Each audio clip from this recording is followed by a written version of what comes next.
everybody. I'm Eric Hanushek, Senior Fellow at the Hoover Institution, and I'm here with my colleague Paul Peterson, who is the Senior Editor of Education Next and a Senior Fellow at the Hoover Institution in addition to his job as a professor at Harvard University.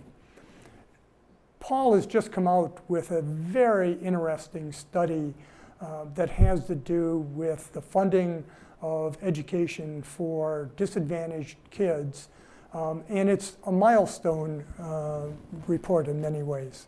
Well, thank you for saying that, Rick. We do feel that it's a big-time report because it's the first time anybody has ever been able to trace kids from elementary school through into college and find out with experimental quality data whether or not a voucher actually helps somebody in the long run. It's almost the first time in any education study where we've been able to follow in a rigorous way kids starting out and see what happens to them. Well, there's one other example, the class size study that was done in Tennessee, as now the children have been followed into college, and our findings are remarkably similar to theirs.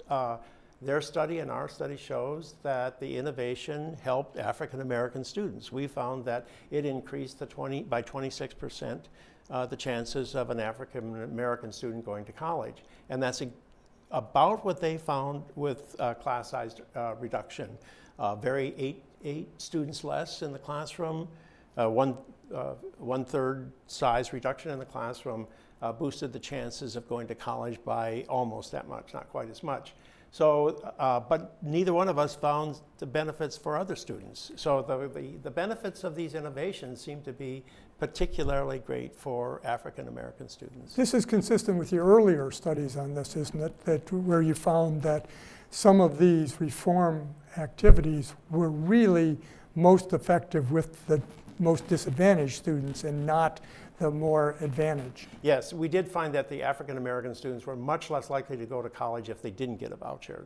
Only 36% of them were enrolled in college out of a population that was probably a very significantly advantaged segment of the African American community, but still only 36% were going on to college, whereas for other students it was somewhere between 10 percentage points and 15 percentage points more. So this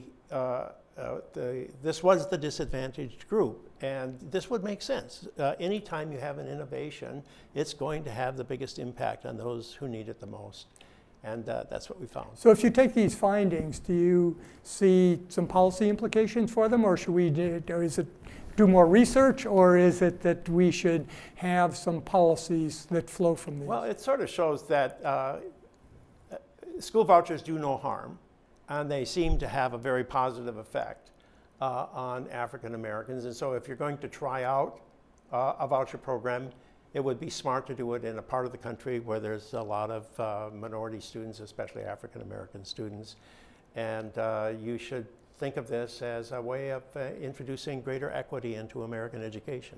Now, if I look at your study, this was private vouchers. Would it generalize to some place like Milwaukee or Cleveland, where we have public vouchers, do you think? Well, the best evidence we have on that comes from Washington, D.C., where it was a publicly funded program, and the size of the effects there on graduation rates from high school, and that's as close as you get to going to college, and there the effects were about 20%. So a 20% increase in the likelihood that you would graduate from high school, which is, not too far off from what we got in our estimate of college going, 26%. So I would say there's never conclusive evidence that you can generalize, but there are some other studies out there that are seeing.